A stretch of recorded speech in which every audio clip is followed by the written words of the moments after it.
What's up guys, DuArktik here with another Marvel Strike Force video, and in this video we're going to talk about the Cosmic Crucible defense. Season 11 is done and we have to prepare for Season 12, which is supposedly starting on Sunday. I'm not sure, but I guess.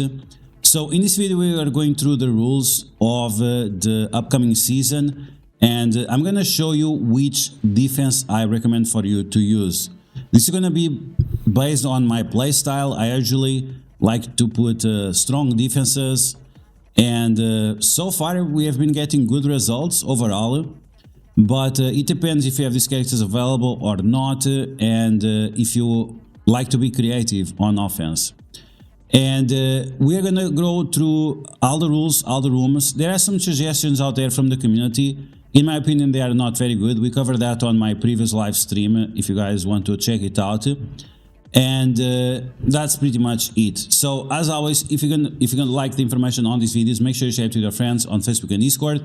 If you're new to my channel, make sure you subscribe for more Strike Force content, and make sure you smash that like button like a boss. Now, who's a boss? I'm not sure if they are a boss or if they are cheating. It's the usual suspects.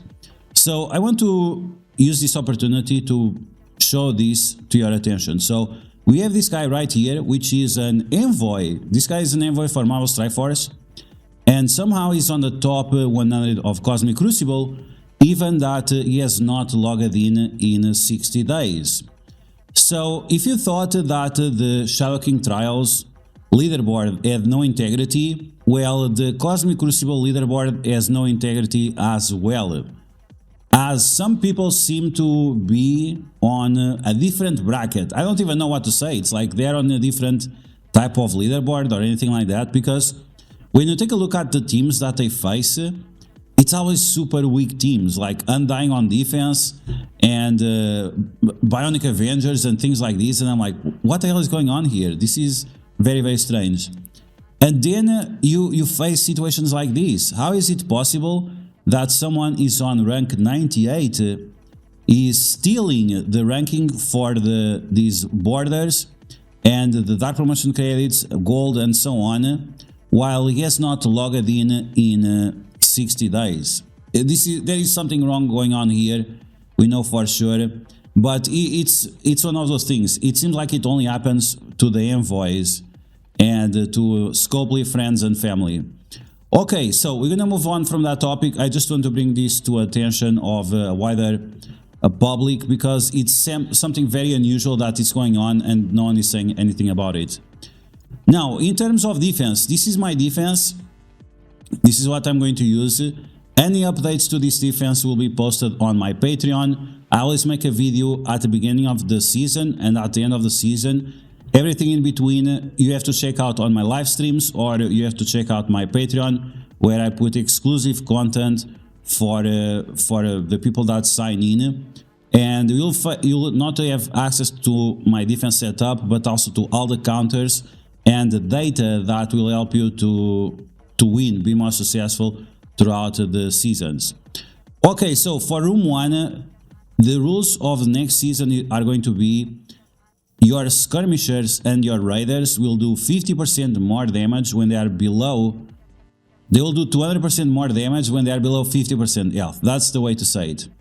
And most people, other content creators and myself, think that Annihilators here is a good option. So some people suggest Super Scroll Mephisto, other people just Super Scroll. I think Super Scroll is fine here, but the problem is that if you put Kaori and Super Scroll in the same room, the character that counters Super Scroll and Kaori, well, like, you are just wasting one room, right? So for example, if you have Black Knight on offense or Illuminati on offense to counter Super Scroll or Kaori, then you kind of want to have them in different rooms, because otherwise you only have to use one counter, and if you have them on different rooms, then you have to use 2 counters.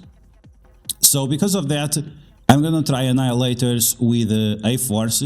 This Captain Marvel really surprised me on how strong she is, and Kaori, we already know she's very, very strong, so I definitely want to see these characters in action in the near future, and with these new rules. Like 200% damage is just ridiculous, and the Thanos endgame is also amazing here, especially with Raider Eyes Await. Okay, so that's gonna be the setup for my room 1, once again, raiders and skirmishers do 200% more damage if they drop below 50% health. For room number 2, we are going to use Astral with Dormammu and with Adam Warlock. In this room, when enemies use their ultimate abilities, your opponents will get energy. That's it. When a character uses the ultimate ability, opponents get energy. This team already has a lot of energy going on for them. And if you can get Dormammu to start with his ultimate turn 1, that's really, really good, because it's going to give speed up, offense up, defense up to the entire team, plus additional healing. And we also have Adam Warlock here, because when Adam Warlock gains energy, he's going to start with his ultimate first, and his ultimate stuns 2 people, so that's going to be very, very strong. Dormammu also gives revives for everyone, so you don't have to use Doctor Strange here. You can use Doctor Strange in another room. And Shadow King, he clears trauma away and negative effects away, and there is a high chance that will start with his ultimate as well. So any kind of damage and negative effects that this team gets, then Shadow King can clear away, or they die and then they revive without negative effects. So overall, I think this is a good team. Most people are recommending Astral here. It all depends on which characters you want to pair up with them. Some people are recommending Black Knight, but like I said, you might need Black Knight on offense to deal with Cowardice on defense. Okay, on room number 3, the new rules are that when you get positive effects, they are extended by 3. When you get negative effects, they are extended by 3. So if you get Safeguard, you get 3 turns of Safeguard. If you get Trauma, you're going to get 3 turns of Trauma. So this is a great room for characters that get a lot of positive effects or that spawn with a lot of positive effects. Now, I'm thinking about using here Mephisto with Spider Society, because Spider Society right now, they are not as good as they were in the past, right? And you want to make sure that you put Mephisto together with someone that forces your opponent to double sack. And Spider Society is still a team that it's difficult to deal with. They are still somewhat fast, and because of that, you want to make sure that you are increasing the chances of your Mephisto to survive, just to make sure that you cannot one-shot it with Odin, and that your opponent is forced to double sack. So we'll see about that. I'm not sure about this room. We might do a few changes, and that's it. We will see about it, but it's probably going to be something like this, at least for the first week. Okay, now on room number 4, I don't remember the rules. I think it's the room, oh yeah. So tech characters gain speed up when they do their basic, and at the end of their turn, they gain 20% barrier if they have speed up. So very convoluted, requires you to have tech characters and bio characters. I think the best option here is going to be Orcish with Super Scroll. We have Super Scroll here because we have Scientist Supreme, and Scientist Supreme gains speed bar on spawn, and that cancels Cabal. So the only way we can use Super Scroll outside of Annihilators is with Orcish. Now, Orcish gets clapped very, very hard by Night Stalkers. Is this barrier going to be effective enough? I'm not sure, and the reason why I'm not sure is because we only get a barrier at the end of our turn, and usually Night Stalkers go much faster than Orcish. So this is something that we have to wait and see if it's gonna work or not, but it's something that we're gonna try out. And Super Scroll is here just to mess up with Night Stalkers, because if you manage to get Super Scroll to go first, then we might have a chance of actually doing something about it. So I think this is gonna be a solid option, but like I said, at the end of the week, we'll see and readjust. Okay, so for room number 5, the rules are city characters on dodge gain offense up, and on hit they will gain the defense up. So this is an absolute garbage room. There is no city character that really benefits out of evades. Spider Society, they actually don't have many evades. It's not like the Web Warriors. Therefore, we are going to use this room like it's a blank room. And the best team to use on a blank room is Illuminati. That's it. Because like this, you are not buffing your enemy counters, and you're also not exposing your team to any bullshit mechanics that makes your team weaker, right? So yeah, this is the best place where you can put your Illuminati. With Odin or without Odin, it's up to you to decide. Some people like to use Black Knight as well. And I think this is going to be the room that I'm going to roll with. Last season and the season before, this was very powerful. So it should still work the same. As long as we have or Black Knight or Illuminati themselves to counter Kaori. Once again, make sure that you have a counter for Kaori for your offense. And finally, we have the Updog Room 2.0.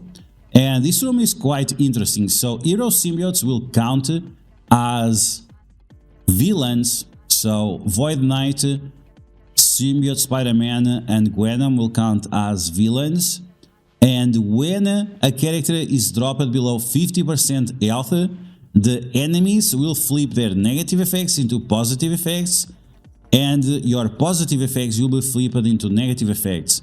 So this is the opposite of Warp World, and a lot of people will be confused by this, right? Because you are being punished by playing good, which is absolutely hilarious.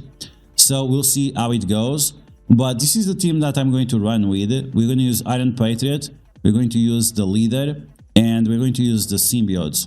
Like this, Void Knight will get 50% more crit damage and 50% more damage. So he's pretty much going to do 100% more damage.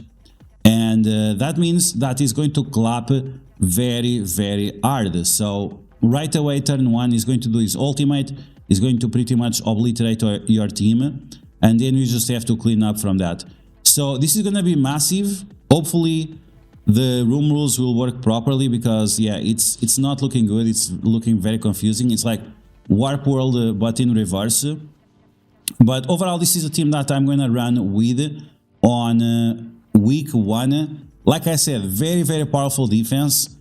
Some of my opponents might cry when they see it, but we'll see what works, what doesn't work. We'll try to gather some data from other sources as well, and then we'll do some adjustments on the second week with what did work and what didn't work. So that's going to be the video, guys. Once again, big shout out to these envoys at that they don't even have to play. They don't even have to play, and they still stay on top 100. And that's going to be the video, guys. So I hope you guys enjoy it. If you did, make sure you smash that like button. If you found the video helpful, make sure you share it with your friends on Facebook and Discord. If you're new to my channel, make sure you subscribe for more mouse tech first content. And I'll catch you guys later.